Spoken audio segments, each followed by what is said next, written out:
Gaelic Games Fan TV. It is the hurling preview show for this weekend's big championship games taking place in the All-Ireland Senior Hurling Championship. We're going to be looking ahead to both provincial finals, Limerick versus Cork, Galway versus Kilkenny, and the Joe McDonagh Cup final between Kildare and Laois as well.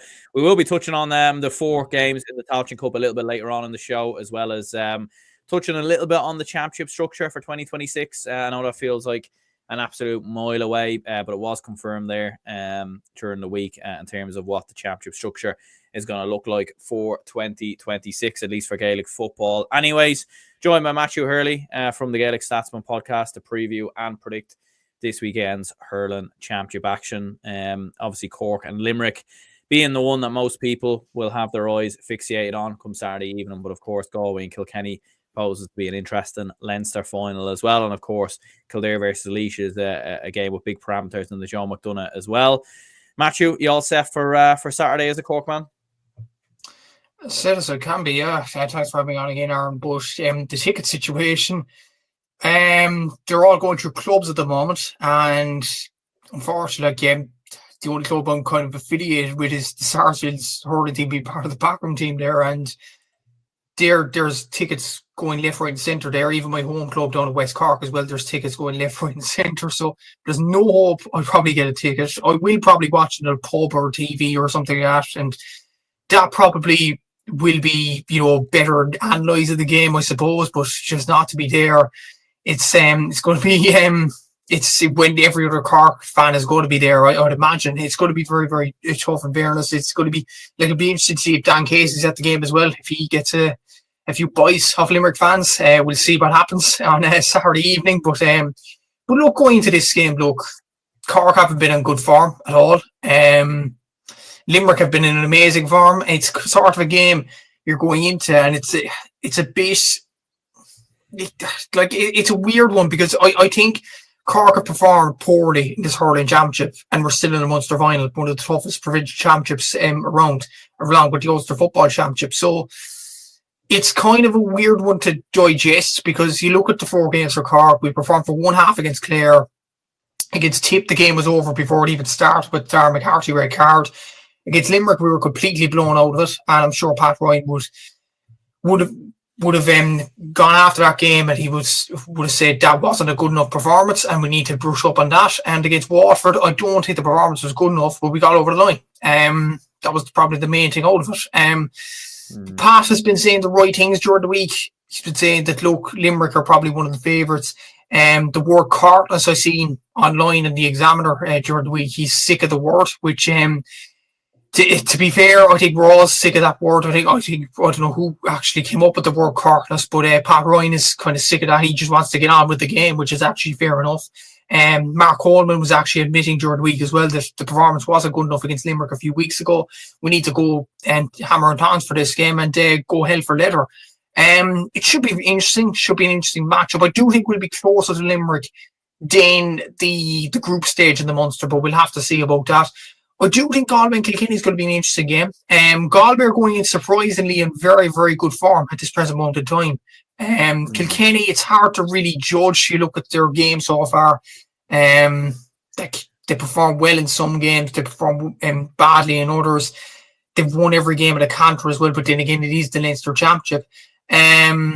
So yeah, it's going to be very, very difficult to call that one. And then Laois and Kildare is probably one of the most interesting games of the weekend, because you have a Laois team that were relegated for Division 1B in the Alliance Hurling League. Again, and probably one of the favourites to go up in the Joe McDonagh Cup, but probably would have been not a favourite above Carlow, and did score that last minute goal against Carlow. Whether that be James Duggan, whether that be Mark Dowling, I don't know who got the final touch, but they're in the final anyway. They won't care. And then Kildare, what a run Brian Dowling's team have been on. Their first ever Joe McDonagh final, for context for listeners as well, this season in their game against Westmeath in the round robin stage. That was their first ever Joe McDonagh Cup win. And to get to the final in their same season, it is absolutely incredible for everybody involved in Kildare hurling. And they finished ahead of Laois. So you would say on form, they beat Laois. They have more points than Laois. You would actually say Kildare might be slightly favourites. But Laois had the tradition. So that's going to be a very, very interesting final to look at, and who will go up to the Leinster Championship next season. So a lot of games to look forward to next this weekend, and of course football with the Tailteann Cup as well. So a lot of games to get into. Yeah, absolutely. Shout out to Sean in the comments here. Says, I don't think tickets should go through clubs only. What do you think? I'd love to go to an Ulster final, but it's so hard to get tickets. Yeah, look, it is an interesting one. Like I suppose with the clubs, like to be fair, a lot of people, who are going, like at the end of the day, the clubs are the blood of the GAA, and I think it is right for fans in clubs to get tickets. I did hear an argument from someone else I know within Dublin, like a friend I was speaking with was saying like it's been a little bit unfair down the years where you do get some people in clubs who I know don't go to games, and I know even this in my own club, and then they'll get their hands on tickets and be able to go to games and even sell the tickets off at higher prices. So I get what you mean, but I think at the same time that is going to happen everywhere across the board. You know what I mean? And I think the method they have is the right way to do it. What do you think about that? It's a difficult one because like there could be some people that are just not good enough to play in hurling or football, and they aren't involved in the club because of that. But there are GA fanatics around the place as well. So there's kind of that balance. They have the season tickets, though, to be fair, don't they? So that kind of that's the thing is, though. I do think Cork hurling fans and Armagh football fans will think differently to that opinion, because all the season tickets were gone before I'd say day one. So it's kind of difficult to kind of get that get the season tickets there. But yeah, it is very, very difficult. Especially like the boom the Cork hurling is on at this present moment in time as well. There's even an argument to say that, and I do agree with this from Limerick fans' point of view as well, there's more Cork clubs than Limerick clubs. So Cork clubs are going to get more, Cork are conceivably going to get more tickets than Limerick because Cork have more clubs. So, and it's in Limerick's home ground as well, the Gaelic grounds. So it's kind of a tough one to take for Limerick, in my opinion, as well, because of the ticket allocation there. But yeah, it is going to be very, very difficult. I know some people that got it somehow, some way among clubs as well, because people among clubs were actually selling tickets on, and they sent links and things like that. I think there was actually a situation in the football last year between Cork and Loudoun in the scheme where Cork GA clubs actually sent their links online through X for the Cork football team. They wouldn't do that for the hurling team, no, because the demand would be so high. But the football team, it wasn't so high that there was one club in particular, Cork, or two, I think it was, maybe even three, that sent the link directly on X. And people were easily able to access them. But then again, like there was way more Louth fans there than Cork fans that day, so that tactic clearly didn't work. But you couldn't do that with the hurling now, unless there are tickets rolling about, which I don't think will happen during the end of the week, because a lot of people will be absolutely scrawling for tickets for this game as well. And it's a very, very interesting game to look at. And I suppose the pub isn't too bad either, Aaron. It really isn't. Like if you go into some pub in Cork, some pub in Limerick, even the Horse and Jockey, Tipperary would be too bad in Thurles. So yeah, look, it's not all bad if you watch on TV or watch it at a pub. You're watching the game anyway. Yeah, 100%, and definitely for anyone who can't go, like get as close to the ground as possible. And yeah, like I haven't I've been to Parky Queeve, the old Parky Queeve, but that's when I was a kid, so I don't know what pubs and whatever are around it, but I'm sure there are some that are close by.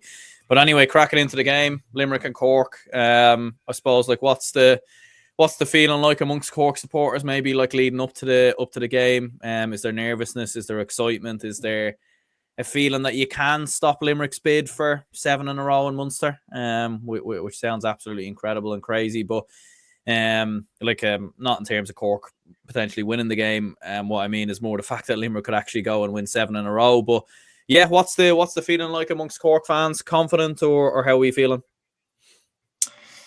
It's difficult really, because like Limerick absolutely tied with us the last day in the Gaelic grounds, and it was a difficult game to comprehend in many ways, because like our tactics were way off that day.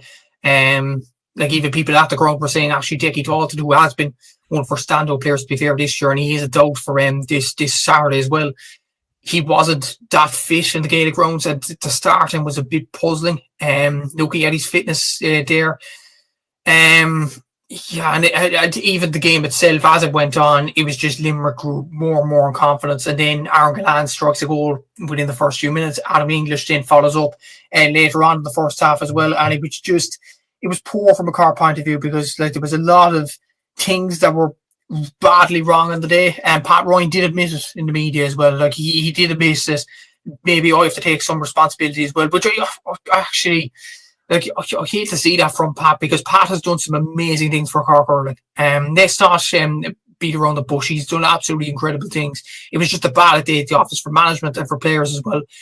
They'd be hungry now more than ever to get over the line against Limerick. And I've heard someone say today as well, wouldn't it be ironic if Cork stopped the drive for 5 last year in terms of All-Irelands?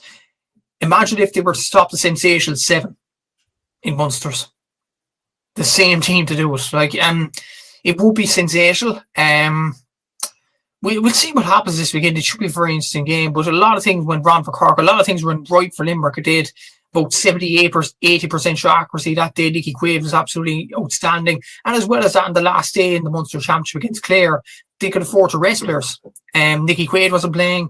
Aaron Gallan wasn't playing. Sean Finn wasn't playing either. Darragh O'Donovan got a few minutes out after a long-term injury. Declan Hanlon even got a few minutes back on the pitch as well.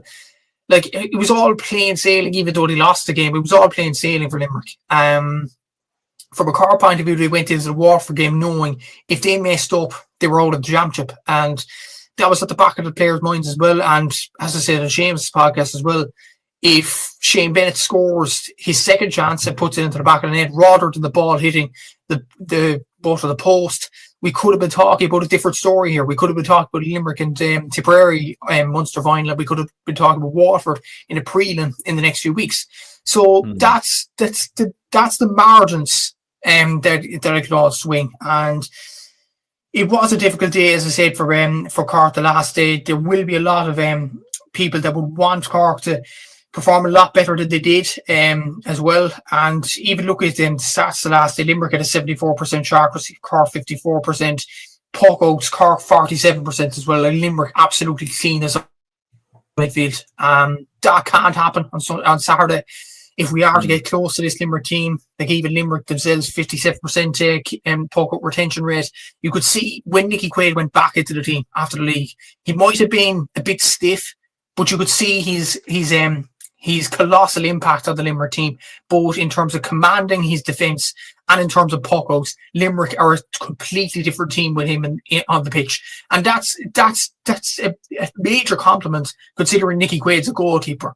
So it's all to play for on Saturday. Cork have a lot to prove. Limerick probably don't have much to prove in terms of going for 7 in a row in Munsters, and as well as that, they're performing out of their skins already this season.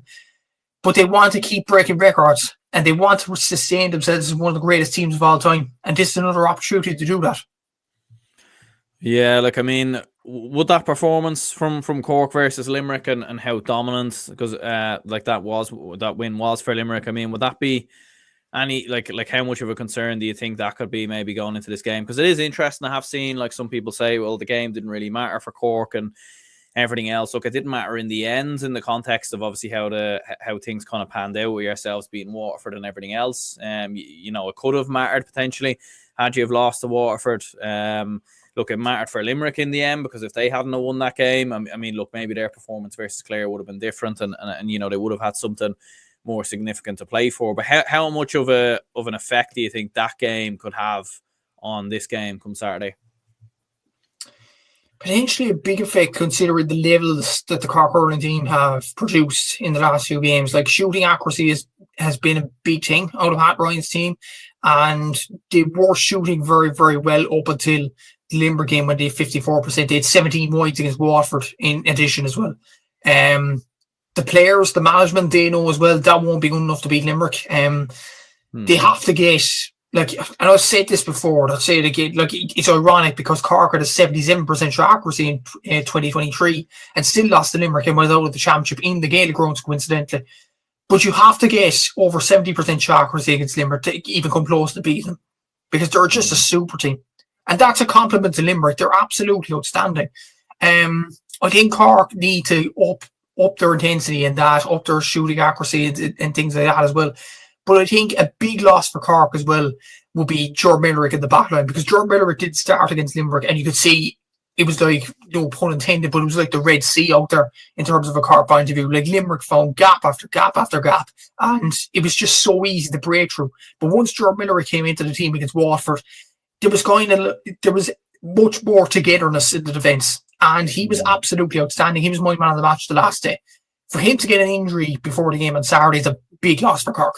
Like, he is one of the most improved players for Cork this season. Niall O'Leary, I don't know what the situation is on him. Is he going to start? Is he going to be all good?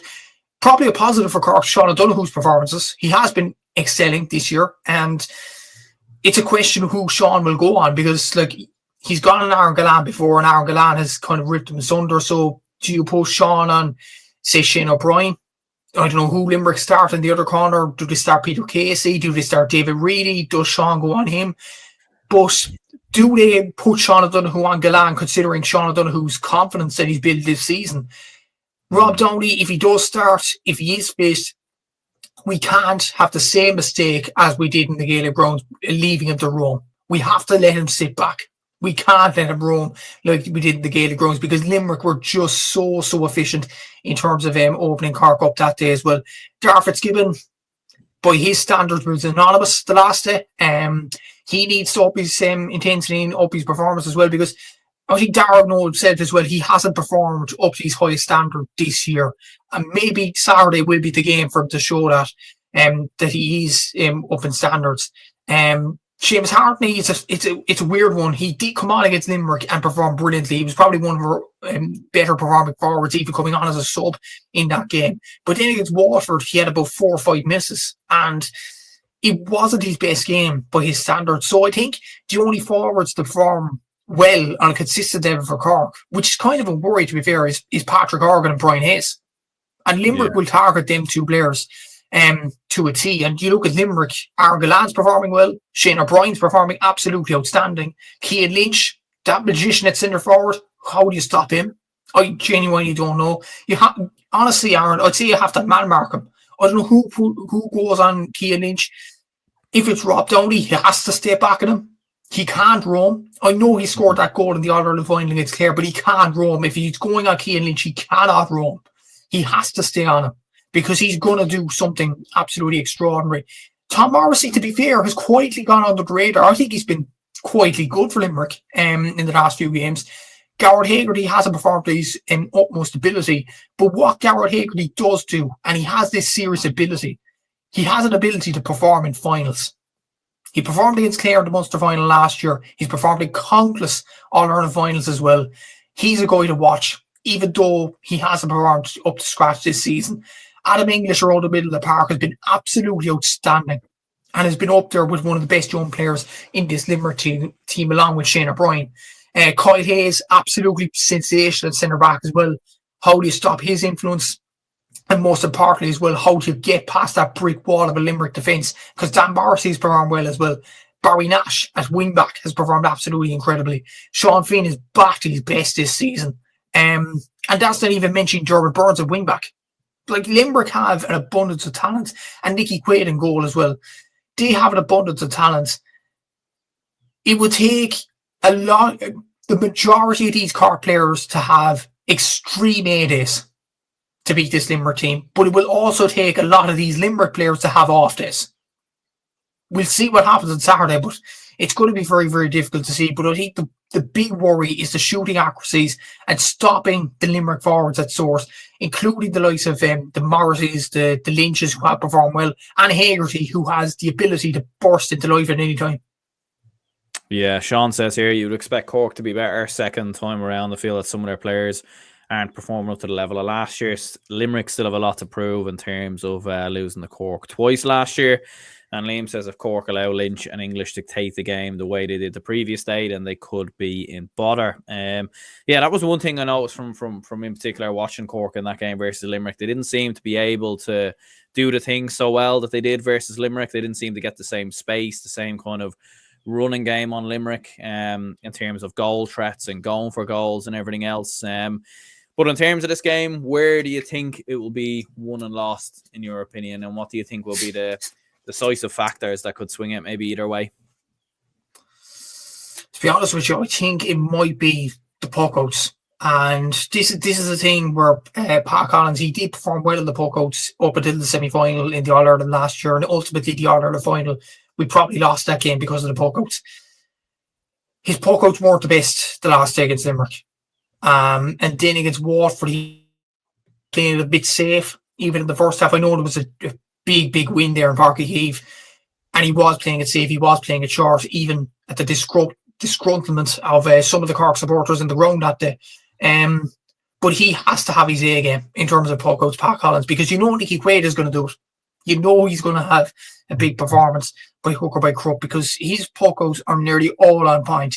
Whether it's short, he makes the right decision there, or whether it's long into the palm of Cian Lynch, into the palm of Tom Morrissey, it is accurate. So it's going to be very, very difficult to stop the influence of Nicky Quaid. So the only way to kind of equalise that is for Pat Collins to have a similarly really good performance in terms of puckouts.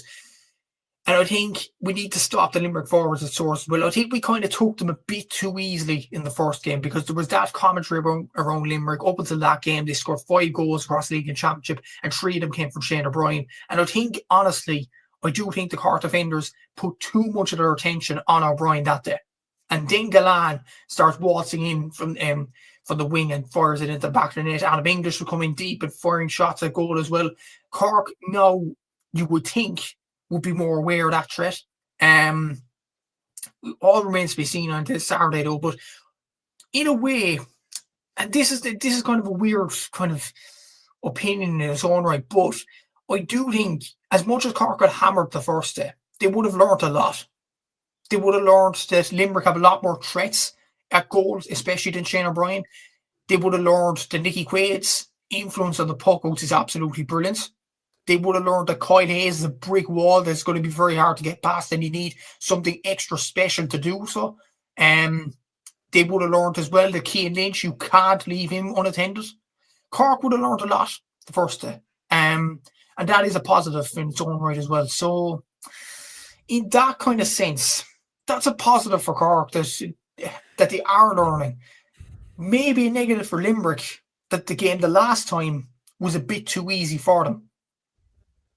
If you know what I'm saying, Aaron, because it's kind of a difficult one to comprehend in its own right there. So yeah, maybe it could be a positive for Cork, the fact they got hammered by so much the last day, but we'll have to wait and see, I suppose. But I think the puckouts is a big thing. The shooting accuracy is a massive thing as well.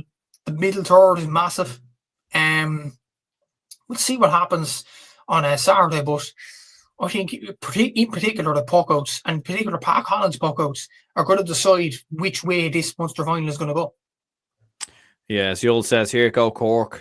Greetings from Mexico. Cheers very much, Yul. Hope you're keeping well. Would you agree with Yul there? Cork are going to win the Munster title, or what's your prediction then? It's kind of heart and head thing. My heart obviously says Cork. That we are going to improve from the last day, and Pat Ryan would have learned a lot from the game in Gaelic grounds last time out. It was a big beating, but the players and management would have learned a lot. But my head is saying this Limerick team are on some journey this season, and I think the margin of defeat last time from a Cork point of view would be too hard to close in many ways. They would have learned a lot, but I think it's too hard to close in its own right too. So I think Limerick will win this by around 5 points, maybe even 4. But I do think I think these sides will actually meet the All-Ireland final later in the summer. Once that game does come around, that'll be a lot closer then. I think Cork will learn again in this game, but I think this Limerick team is going too well and too swimmingly to perfection at this present moment in time to be stopped. I'm going to go for Limerick by 4 or 5.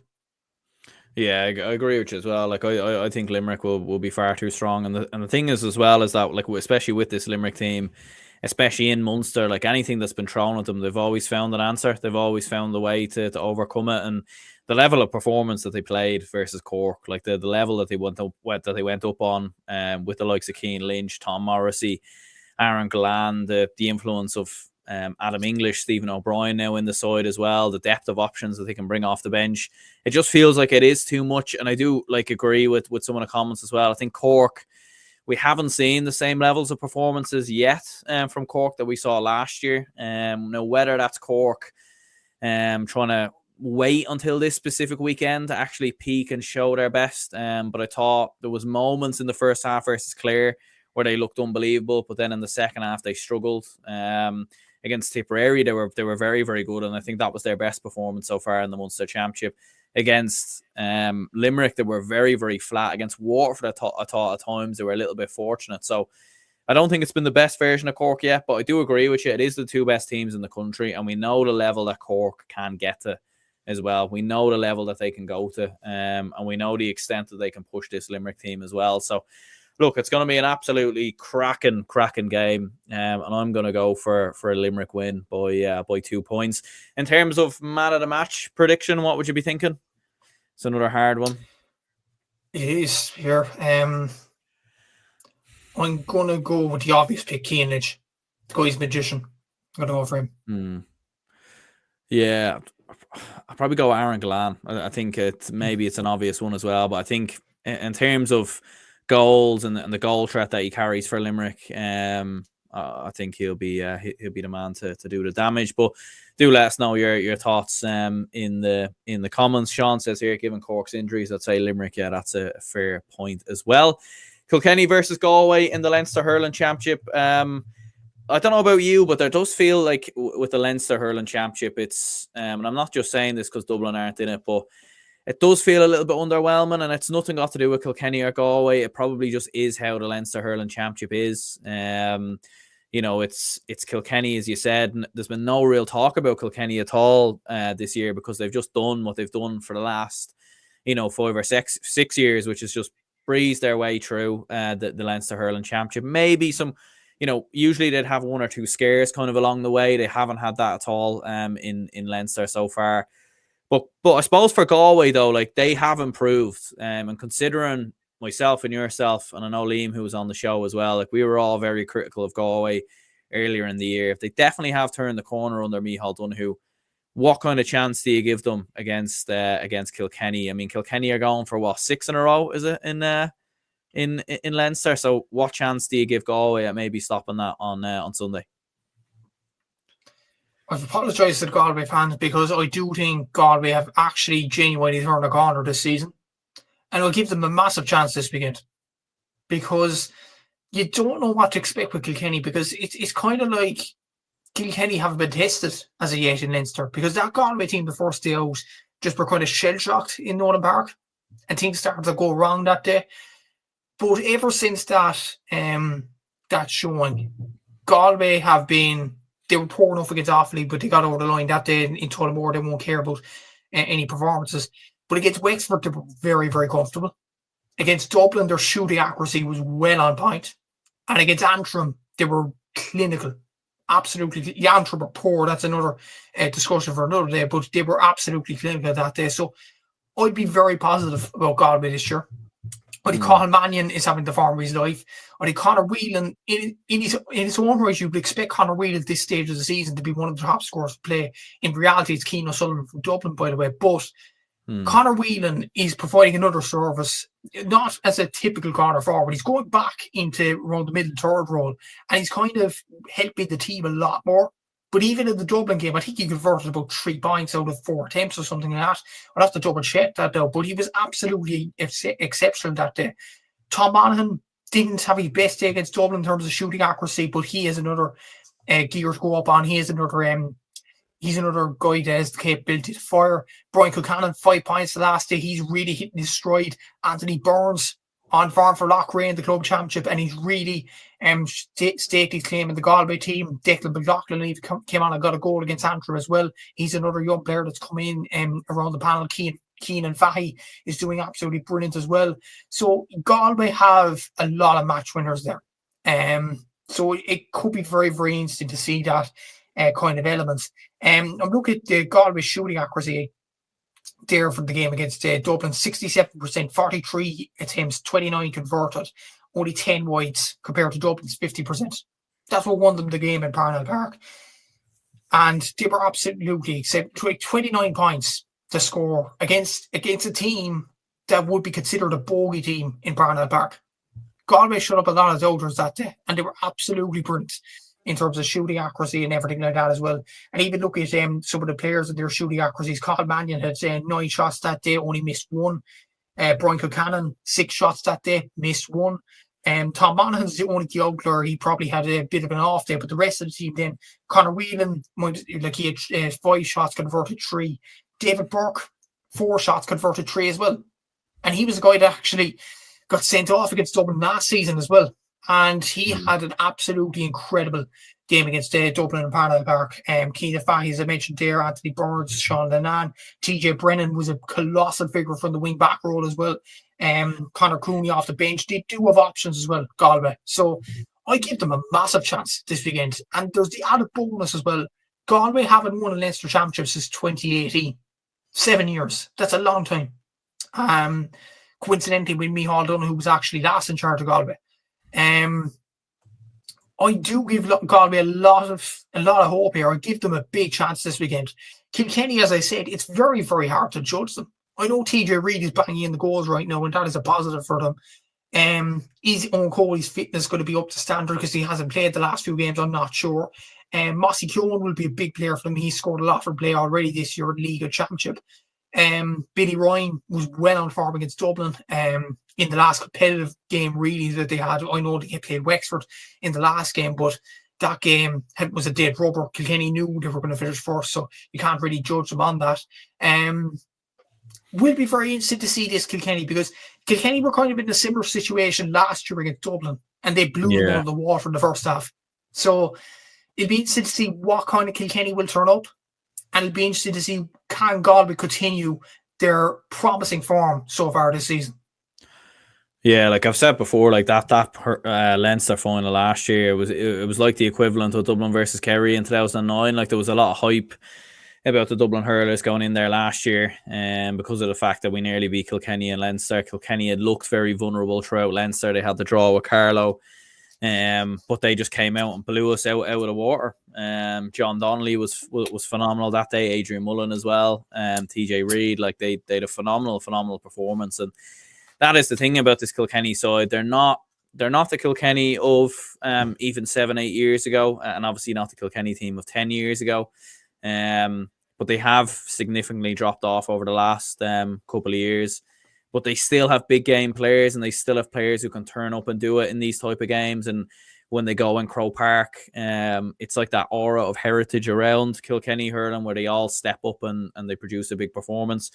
Billy Ryan, I think, has been very impressive at different times as well. He's had a very impressive championship for Kilkenny. So it does feel like they have the big game players. They have the way of winning these games. But as you said, like there's not a huge amount of pressure on Galway at the same time. And that could definitely suit them.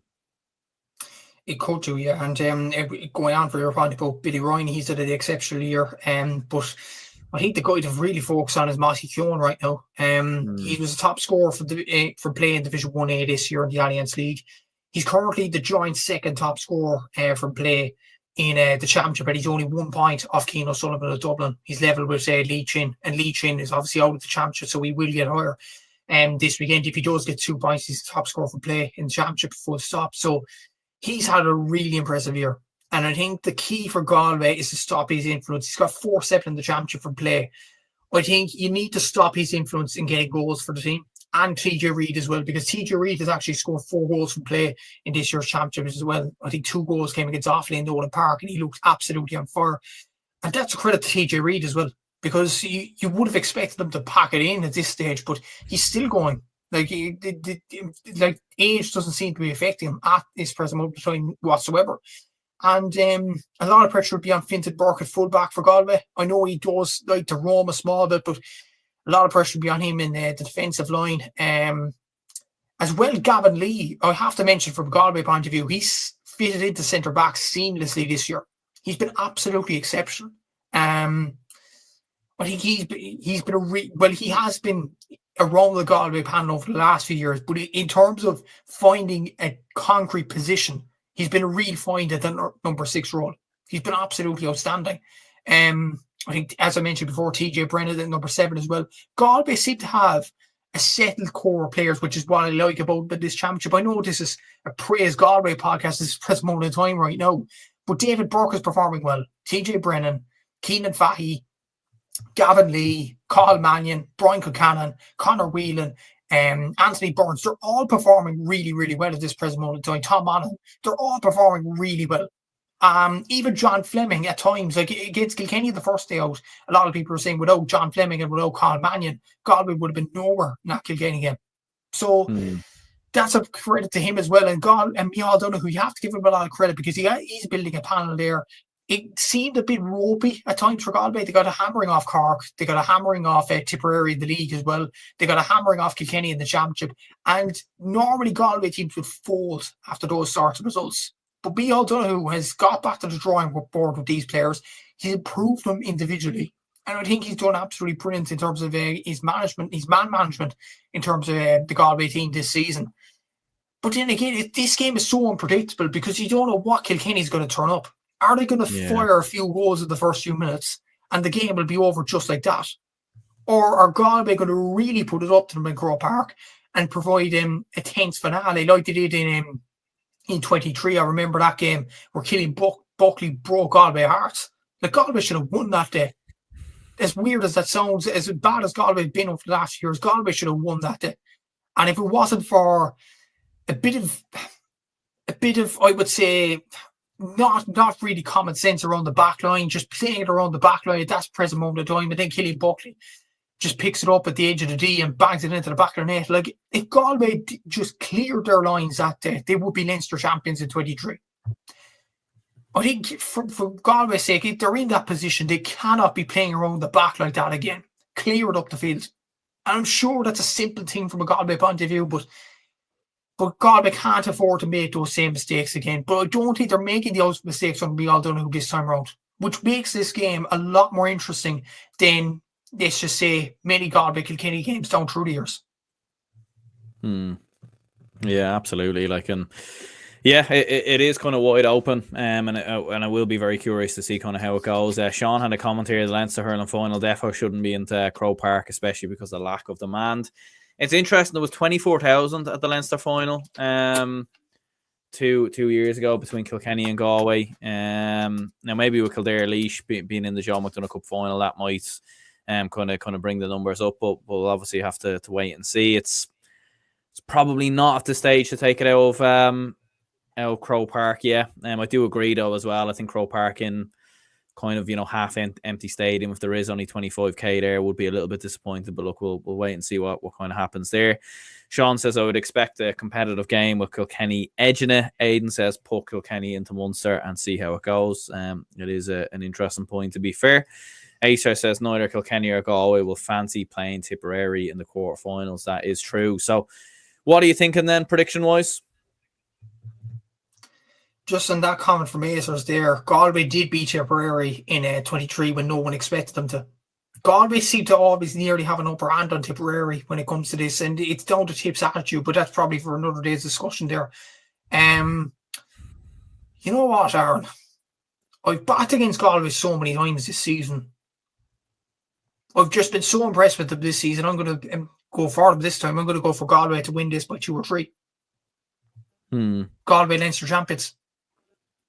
There we go. I'm maybe going to be a bit boring and stick with Kilkenny. I still think they have the edge. And I do just wonder as well, like if Kilkenny can put a bit of a 4 or 5 point, 6 point lead on Galway, how would Galway respond to that? Do you know what I mean? They're just like, they've obviously turned it around recently, but they haven't played the level of opposition of Kilkenny. They've been playing Dublin, they've been playing Wexford. They haven't been playing top teams. So I just would be curious as well to see how how they would actually respond to that. So in my opinion, I'm going to go with Kilkenny. I think they have enough players to step it up. But in all fairness, as a neutral, I would love to see Galway do it. I would love to see someone else do it. But I would be curious to see what people think in the comments below.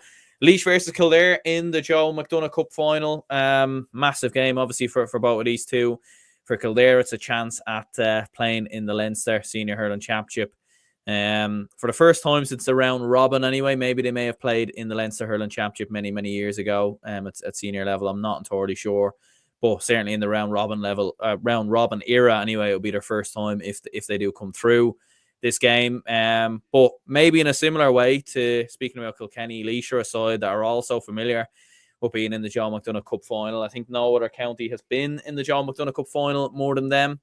They have big game players and Patrick Purcell and many others across the board as well. So what are we thinking here? Will Laois have enough? But as you said, Kildare finished above Laois in the John McDonagh, and when you look at the trajectory of Kildare hurling as well, it probably would be very fitting for them to actually go and win on Sunday. It would do, yeah, and I just think Kildare are going very, very well at this present moment of time in so many facets, and as well as that, our good friend Seamus Brady was actually a commentary for the game in O'Moore Park between these two counties. Shout out there, and Kildare beat them 420 to 118. They were absolutely exceptional that day. Jack Sheridan scored a lot of goals, and Rian Boran was absolutely incredible for from the back line as well as fullback. Shepherd as James Duggan that day was absolutely exceptional. While we're on James Duggan there, in terms of scoring, and obviously I am going to put stats up on Instagram and I said they're already up on Twitter for this Joe McDonagh Cup final. He scored 8 goals in the Joe McDonagh Cup and 6 points from play. James Duggan. This guy is a guy to watch. Some people may argue it's 7 goals because he didn't get the goal against Cardo, probably was Mark Downey, but either or, one of them put it into the back of the net to get Laois this position in the Joe McDonagh Cup final. But he's been an absolutely exceptional form, as is Tomas Keys with 1 goal and 43 points. Ben Conroy shot the wire, 3 goals and 5 points. What I like about this Laois team, there's goals in them. They've scored 16 goals in 5 games. That's 3 goals a game. They've been absolutely brilliant in front of goal in that. But then again, Kildare only conceded 1 goal against them, and Kildare scored 4 themselves. So maybe Kildare are Laois's Achilles heel in all of this as well. And quite interesting to note as well, Laois have been conceding 1 goal, 2 goals. Once they come up against Kildare, they concede 4. So that would be a quite interesting kind of dynamic to look at as well. And even look at the scoring of goals. They scored 3 against Westmeath, 6 against Down, 6 against Down. That was absolutely exceptional in its own right. 5 against Kerry. Okay, 1 against Carlow. But then only 1 against Kildare. That's a credit to Kildare more than anything and how good they have been in this Joe McDonagh Cup campaign. And as I mentioned at the start of the show there, they got their first Joe McDonagh Cup win in their history this season against Westmeath. And for them to go all the way to the final, it does epitomise what a great job Brian Dowling has done with this team.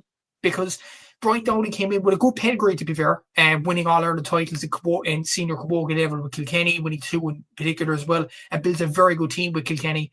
He moved on eventually.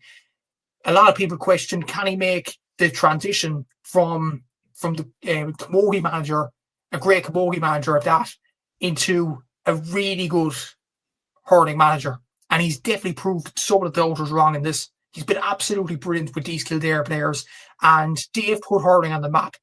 And honestly, for just the neutral point of view and just for hurling's point of view as well, you'd love Kildare to do well. They are doing well at this present moment in time because, obviously, SARS were actually playing in the All-Ireland Club semi-final against Shotney up in Newbridge. And the facilities up there and their love for hurling up there as well is absolutely brilliant. I have to say, from a Kildare point of view. So, for them in particular, they would absolutely love to go to the Leinster Championship and then put their wits. Like, imagine Kildare and Dublin facing each other in the Leinster Hurling Championship next season. That would be absolutely brilliant. Yeah, be brilliant. Be brilliant, to be fair. Kildare coming up against Kilkenny, Brian Dowling coming up against his home county. It would just be brilliant to see. And then again, these two, this is why this game is so hard to call as well. In the Alliance League, Kildare were promoted for Division 2. Laois were relegated for Division 1B. So this is as close as you could get out of these finalists.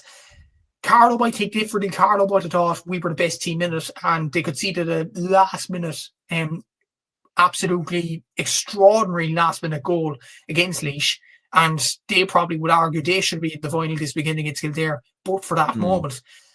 But like, it's two very evenly matched counties, Aaron. It's a very difficult one to call. Tradition probably says Laois. Form and recent meetings between the sides would say Kildare.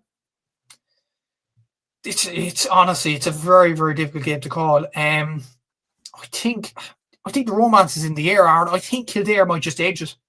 They perform well in the Joe McDonagh Cup. 4 wins in a row. I don't know how they lost to Kerry. That's another discussion for another day. Kerry actually got relegated from the Joe McDonagh Cup, and that's the only game Kildare actually didn't win. They lost to Kerry somehow. I don't know how that happened. But they've been absolutely brilliant forward at this present moment in time. They're a 4-game winning streak at this present moment in time. And I think they just might make it a 5th. Yeah. No, I agree with you as well. And look, maybe there is a bit of romanticism in it as well. And I know there's no love lost between Dublin and Kildare down the years. But obviously in hurling, it is different, I suppose. Maybe ever so slightly. Maybe it won't be next year. I don't know. But no, I'd love to see Kildare do, and I do fancy them as well. Like, I think there has been inconsistencies with Laois, whereas I think with Kildare they've obviously won 4 games on the bounce, as you said, beaten Laois once before. Jack Sheridan's been flying the flag for Kildare hurling for a good couple of years now as well. And look, they mightn't win this weekend, but I do think it is coming. I think there's massive work being put into Kildare hurling right now. You're seeing it even with Naas at club level as well, as you were saying with Newbridge as well, and sort of the state of the art kind of facilities that they're building there. So there's exciting times ahead, I think, for Kildare, and I do think they'll have enough to come through at this weekend as well, and win by 2 points. Gavin says, shout out to the Roscommon hurlers for beating Mayo last week. Got a good reception back in the Hyde at halftime. Yeah, absolutely. That was a big win for the Rossies there. But we're both back in Kildare to come through that. Moving on then to some of the week's football championship action. So we'll be running through the 4 games in the preliminary Tailteann Cup quarterfinals. But I did want to, I seen a tweet actually during the week from Daniel Hussey, a good friend who's obviously been on the channel many years ago, but he was putting out a tweet about the championship structure for 2026. Now, I know this was confirmed, I think, back in February this year, so it's not necessarily new news or anything like that. I think a lot of people will already be familiar with it already, but never really got a chance to discuss it on the channel. And with the fact that there's no All-Ireland Football Championship this weekend, I thought we'd go and bring it up. So we'll put the tweet up on the screen and kind of just run through the tweet itself in terms of the championship structure, so people can kind of understand it. So, yeah, the 2026 championship format, 8 provincial finalists, 8 of the highest league positions as well. There'll be 8 round 1 games, with the round 1 winners going to round 2A, the round 1 losers going to round 2B. You'll have 4 round 2A winners going into the quarterfinal, 4 round 2A losers going into the preliminary quarterfinal. You'll then have 4 round 2B winners going into the preliminary quarterfinal as well. And then you'll also have the 4 round 2B losers kind of being knocked out there. So, as I was saying, I know it's not necessarily kind of breaking news or anything like that, but in terms of the championship structure and everything else, what's your opinions on it, Matthew? Because I haven't even got your opinion on it yet. You know what? I'm actually a fan of this system. It's used for the Sigerson Cup actually, in college level competitions, and I do think it's a decent enough system because, number one, there's jeopardy now, because in the group stage, as much as I obviously don't want to say it, like I'm using this as an example now. Cork and Roscommon are playing next weekend, and the winners of that game will be in the All-Ireland preliminary quarterfinals, having lost, I think it's having won one game against higher level opposition, because Cork have beaten Limerick and Roscommon have beaten London in the college championship. and one of those sides will be in the prelim or quarterfinals. And you can see last year Roscommon actually beat Tyrone and Oma in the prelims and got into the All Ireland quarterfinals. That's just an example there. With this format, there's a lot more jeopardy in this, and ultimately the fans can't argue over this now, because a lot of people have been arguing, oh, there's not much jeopardy at the group stage, there's not much jeopardy, and what's the point in having these group stage games? There's no jeopardy.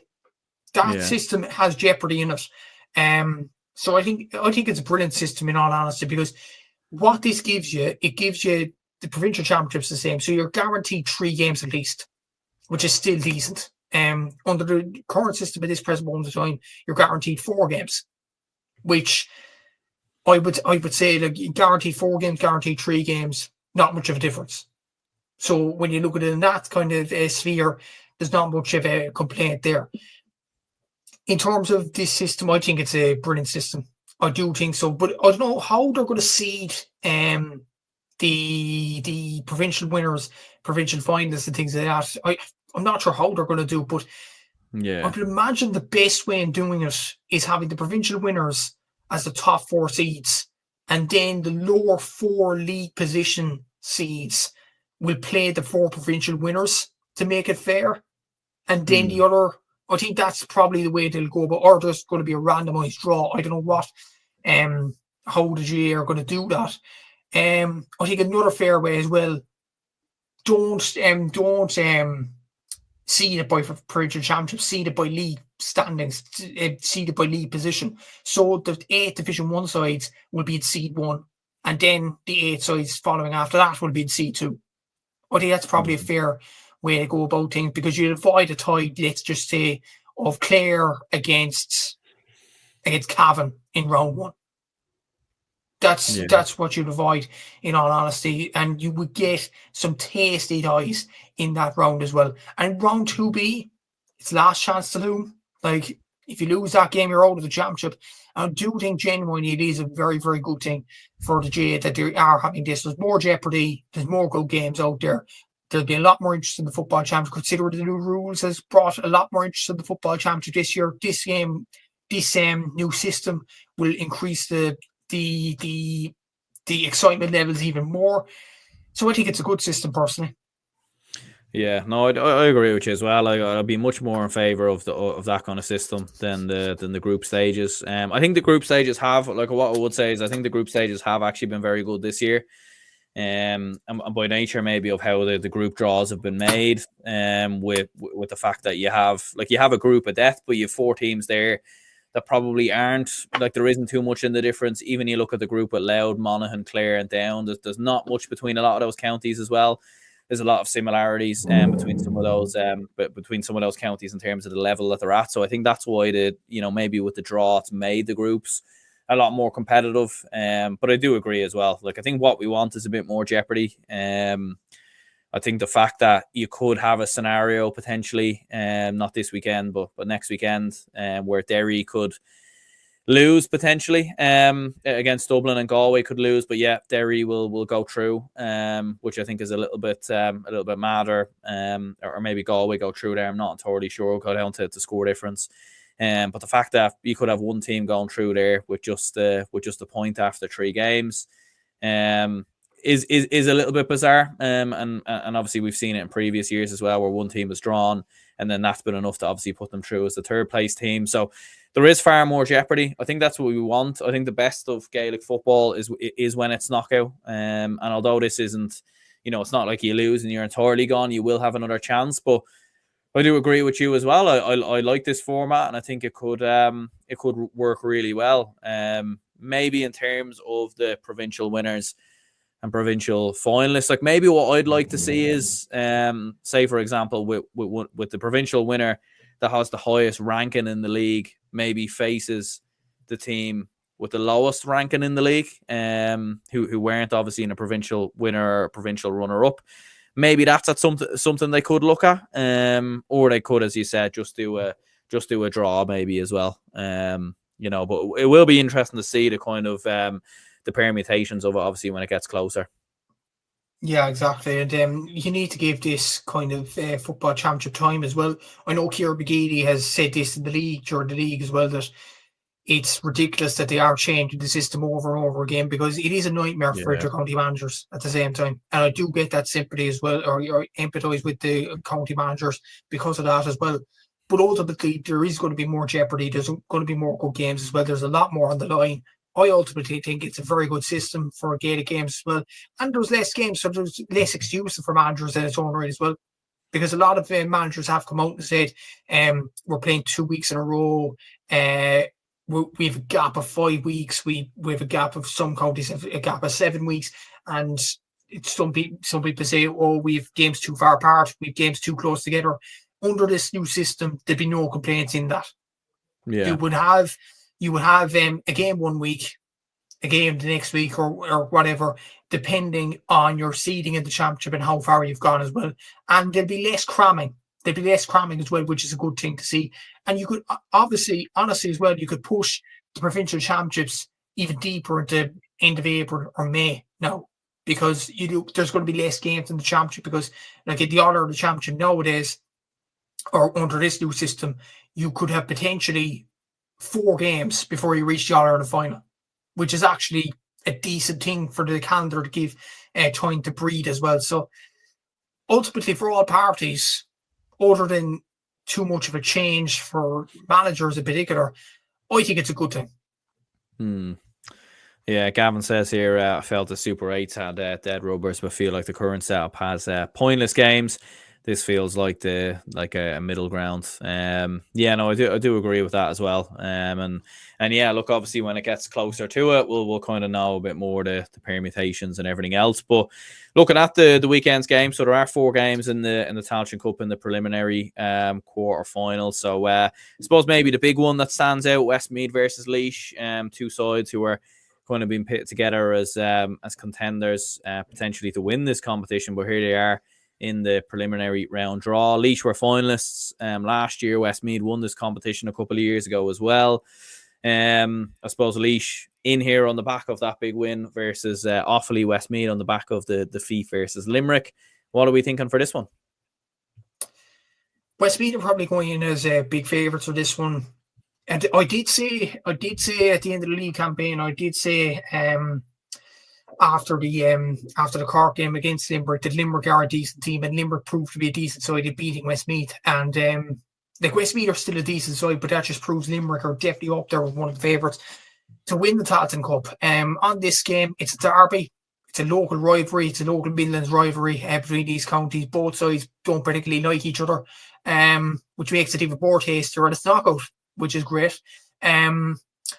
I think Westmeath will edge this one though. I think, look, Laois have some decent players. Mark Barry hasn't really fired at the Tailteann Cup, but has the potential to fire. Damon Larkin has been really good in midfield over the last few weeks, one of the top scorers played this competition with 2-8. Luke Loughlin, though, the big question mark for Laois, how do you stop this guy? He scored, I think it's 1 goal and 33 points at the Tailteann Cup so far this season. He's been in absolutely brilliant form at this present moment of time. Be very difficult to stop him. Be very difficult to stop the likes of Sam McCartan, Danny McCartan, Ronan Wallace from centre back.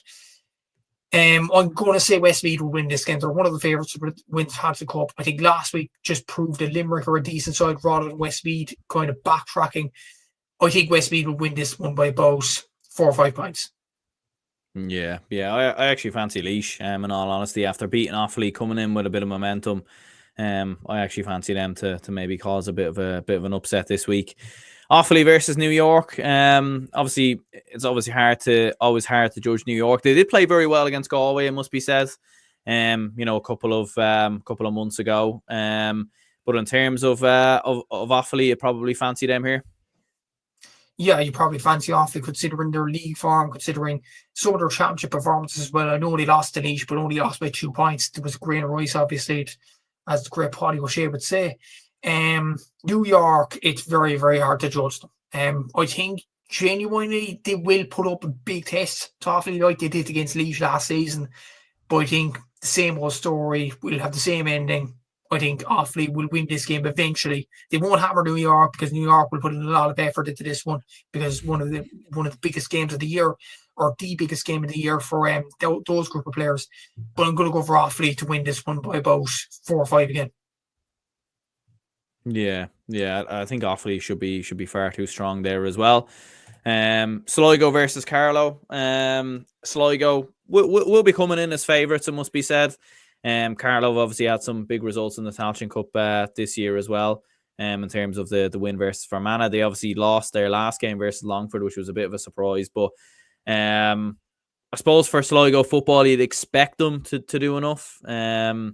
It was a disappointing result versus Kildare, but you should expect them to have enough here, or would you be seeing any upsets? I'm going to say, I'd say Sligo should win this one. I think Carlow blew their chance last week. They played against a Longford team that had nothing to play for, and they blew their chance. They should have won that game. If they won that game, they would have been in the Tailteann Cup quarter-final, as the other game turned out between Fermanagh and Wexford. So I think they blew it. As much as Carlow have done well in this championship so far, and they've beaten Fermanagh and they provided a good performance against Wexford, they blew their big opportunity. And they're now coming up against a Sligo team that are one of the favourites to win this competition, and I think they will win this game this weekend. Yeah. And then you've got Wexford versus Antrim. I mean, this does feel a little bit more in the balance. Like, Antrim are a team that can cause a couple of surprises in the Tailteann Cup. I know they have had a disappointing season, Antrim being relegated from Division 3. Like, Wexford have only won one of their last 5 games actually as well since they've been promoted. They've only won one of their 5 games. One of them obviously includes the league final versus Limerick. I still would edge Wexford to do it, but I wouldn't be entirely surprised if Antrim pulled it off here. I wouldn't be either, but I think home advantage will be massive for Wexford. Sean Nolan's in brilliant form for them, and they have been in decent form in the league as well. Power Hughes around the middle of the park. Niall Hughes has been brilliant as well. I'm going to say Wexford will win this game. And I think this might be the most comfortable game of the weekend, in all honesty. It's a long trip for Antrim. So I'm going to go for Wexford to win this by about 9 or 10. Perfect. Well, yeah. Anyone who tuned in, let us know your predictions, your thoughts on the weekend's games. Let us know your picks for the hurling games, the football games, and let us know your thoughts on the championship structure for next year as well. Anyone who tuned in, hit the like button and subscribe if you could. Make sure to check out some of Matthew's content as well across all social media platforms. And until the next one, we'll speak to you all later.